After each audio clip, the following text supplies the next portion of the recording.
Welcome back to another console collector video. Alright, on to part 2 of the history of video game consoles. Oh, it's time. Time to talk about the iconic Nintendo Entertainment System from 1985. Its original retail price was $179 US. Adjusted for inflation, that's $426. The Nintendo Entertainment System, also known as the NES or NES, is an 8-bit home video game console developed and manufactured by Nintendo. In the US, the NES was launched to the test markets in New York City and Los Angeles in 1985, before being given a full nationwide launch in 1986.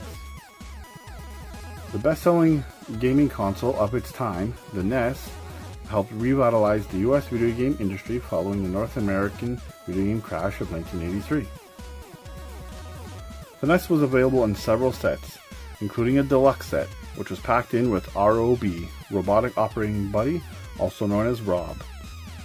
It was a computerized robot peripheral.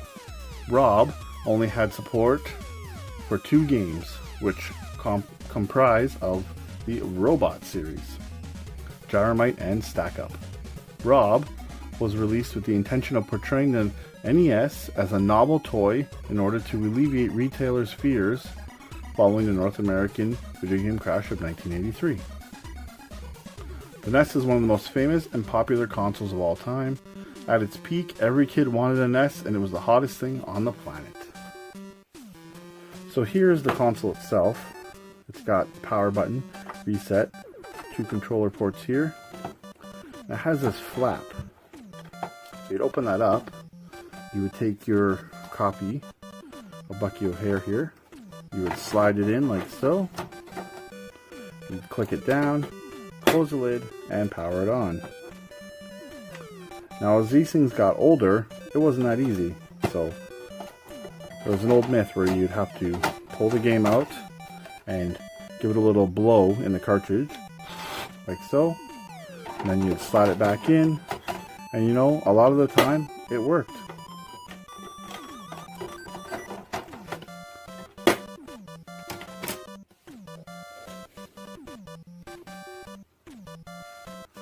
Now, let's take a look at Rob, the Robotic Operating Buddy. So here he is. Basically, his eyes would detect flashes on the TV, and he'd do all sorts of motions. Get all these pieces here. This is the Gyromite accessory for him. Basically spin that, but let's take a closer look. You see here, you can see it says Robotic Operating Buddy. On the back, he's got an on-off switch. And when he would pick this up, his hands would actually close and hold the Gyromite.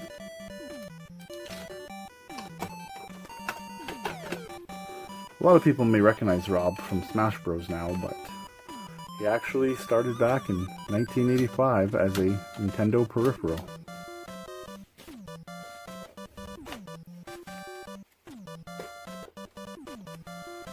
Alright, in October 1983, Nintendo redesigned the NES to follow many of the same design cues as the newly introduced Super Nintendo.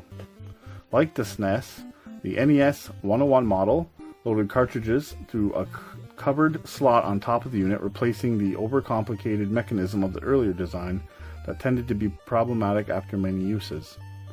For this reason, this control deck NES is informally known as the top loader among the fans of the redesign. Over the NES's long run, it saw several accessories come and go, from the infamous Power Glove to the Light Zapper, Miracle Piano, U-Force, Laser Scope, and even the controversial cheap device, the Game Genie. So here's what the Game Genie looks like. Essentially, you take your cartridge and you would plug it into the bottom of there, and you would take your NES and you would stick it in like so and just power on. When you were done, you'd grab this nifty little handle and you would pull it out. Detach your game. You were good to go. Now some of the accessories I just mentioned. This is the zapper gun. This most famously was used for Duck Hunt, but it was compatible with several other games as well. Basically, you'd point at your tube TV and you'd give it a shot. Shoot the ducks and the dog if you wanted. This here is the Power Glove. The infamous Power Glove. Essentially, you would wear the glove and you would program your little code in there. And then you'd bend your fingers to jump, move, shoot, all sorts of different animations. And you could even move your hand like this, or like this, side to side, up and down, to do stuff. So you'd be playing along Mario Bros. And you'd be jumping like this. And then if you wanted to shoot, you'd crunch bend your thumb or your finger. I had one of these growing up, and honestly, you'd put the glove on, you'd struggle trying to beat the level, you'd end up taking it off here and just playing with the A and B buttons like this, like a controller. This thing was way ahead of its time. It barely worked. Alright, so in November 2016, in North America, the NES Classic Edition was released for $59.99 USD. Internally, it's an emulation device. Aesthetically, the console is a miniature replica of the NES. And it includes a static library of 30 built-in games from the licensed NES library. The NES used a lot of cartridge-based gray cart games like so. This little grip area here. You pull your games out. The NES did have a lot of like third-party non-licensed games, like this copy of Action 52. So this is not licensed by Nintendo, and this is. So you can kind of see the differences, but those were the cartridges for the NES. The NES uses the iconic rectangle controller, which was the first home video game console to have a directional D-pad. So I'm sure a lot of you have seen this controller. It's very iconic. It originated on the NES.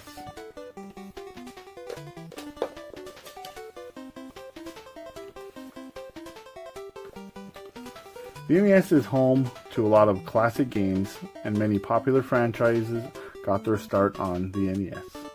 Castlevania, Mega Man, The Legend of Zelda, and even Final Fantasy. Legendary games that all got their start on the NES. And of course, Super Mario Bros. 1, 2, and 3 were all on the NES, along with Duck Hunt, Mega Man 2, the very first Zelda game, and Mike Tyson's Punch-Out! So a really good, awesome library on the NES with a ton of games. The rarest game for the NES is Stadium Events. Its bestseller was Mario Bros. 3, and the final game released on the NES was Wario's Woods. So that's going to wrap up the NES from 1985. Up next is the Sega Master System from 1986. Originally priced at $199 US, adjusted for inflation, that's $456. The Master System is a video game console manufactured by Sega between 1985 and 1992. It was originally released in 1985 as the Sega Mark III in Japan and was renamed and redesigned launching in 1986 in North America. Sega Master System models used both cartridge and credit card sized Sega cards, similar to the TurboGrafx-16 cards, which retailed at lower prices than cartridges but had less storage capacity. Later Master System models had no card slot, such as the slimmed down Master System 2. Master System also featured accessories such as a light gun and 3D glasses designed to work with a range of games. The Master System was released in competition with the NES. It had a smaller library compared to the NES. Despite the Master System's newer hardware, it failed to overturn Nintendo's significant market share advantage in both Japan and North America. However, it was far more successful in Europe and Brazil. The Master System played a key role in the development of the Sega Genesis. As of 2015, the Master System was still in production in Brazil by Tectoy, making it the world's longest-lived console to date. The controller used for the Master System had an identical layout as the NES controller. The Master System was home to great classics such as Altered Beast and the Wonder Boy games. The rarest game for the Master System is Buster Douglas Boxing. Its best seller was Wonder Boy, and the final game released was Strider. So here's the console here. It's got a red and black design. Got a little layout there. Got your reset here and a pause button, not on the controller but on the console. And then here you got your power button, controller 1 and 2, and then the card slot, and this is your cartridge slot. So this is a Master System cartridge. This is Altered Beast.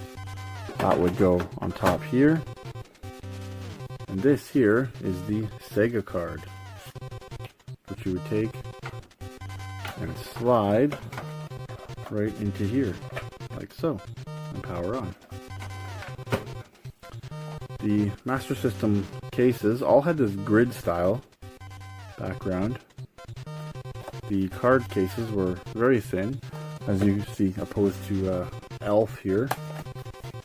Quite the thickness difference, but they all had this uniform box art background. The controller, again, is very similar to the NES. Got your control pad here and your 1 and 2 buttons. That's it. No start and select, but again, they put the pause button right here on the system. So that's the Sega Master System from 1986. Up next, we have the Atari 7800 from 1986. The original retail price was $139 USD. Adjusted for inflation, that would be $318. The Atari 7800 is a home video game console officially released by Atari in 1986. It was almost fully backwards compatible with the Atari 2600. The first console to have backwards compatibility without the use of additional hardware or modules. This console fixed the controller issue seen with the 5200 by re-releasing a revamped version of the 2600 joystick. The system used cartridge-based games very similar to the 2600. Classic arcade ports made it onto the system like Dig Dug and Mario Bros. Arcade. The rarest game for the 7800 is Tank Command. The best seller was Asteroids, and the last game released for it was Midnight Mutants. So the controller, again, is identical to an Atari 2600 controller, and the cartridges here are pretty much the same as well. Just got a colorless label. This is Dig Dug, and label, and it says 7800. Plugs in the exact same way as the 2600 right on the top. It's very similar to the 2600 Junior, had the same kind of rainbow line there. This is the 7800 Pro system. Got your power button here, pause, select, and reset. Controller ports in the front. It's got kind of an angled design to it. Compact, very efficient. A lot of the games on the 7800 are very comparable in quality to the NES, actually. This particular unit hasn't seen much use. It still has the plastic overlay on the top for this brushed steel kind of looking thing there. So short and sweet, that's the Atari 7800. Next up is Atari's lesser known home console, the Atari XE from 1987. The original retail price was $159 US, adjusted for inflation would be $359 US. The Atari XE video game system, also known as the Atari XEGS, is a home video game console released by Atari in 1987. It is able to operate as either a standalone console or a full computer with the addition of its specially designed keyboard. Atari packaged the XE as a basic set consisting only of the joystick and console, as well as the deluxe set consisting of the console, keyboard, joystick, and light gun, which is the console you see here. The console used cartridge-based games, and it had a joystick controller identical to the Atari 2600. Games like Donkey Kong and Choplifter appeared on the XE. The rarest game for the XE is Donkey Kong, the best seller was Lode Runner, and the final game released was the Eagle's Nest. So the console here is very unique in its design. It's got Easter colored buttons here. You got your power, you got your start, select, option, and reset. Got nice stamping there, and also XE up here. Your cartridge slot on top. Here's the cartridge, a little different from the 2600s. Cartridge is much smaller, got the little notch there. Basically, you just plug it into there. This thing has got a plethora of ports here. One there, one on the back, and then your controller ports on this side. This particular console is like a transformer essentially, because with the deluxe set you got this keyboard, this old school mushy button keyboard. It's got these tabs on top, so basically you just set your XE on top of that, and now you've basically got a Atari home computer and a video game console. Pretty nifty little unit. Now here we have the included joystick, which again is identical to the Atari 2600. Same button, same little grooves here, same joystick, identical. Alright, that is the Atari XE from 1987. Alright, that wraps up part 2. Check out part 3 where we take a look at the Sega Genesis.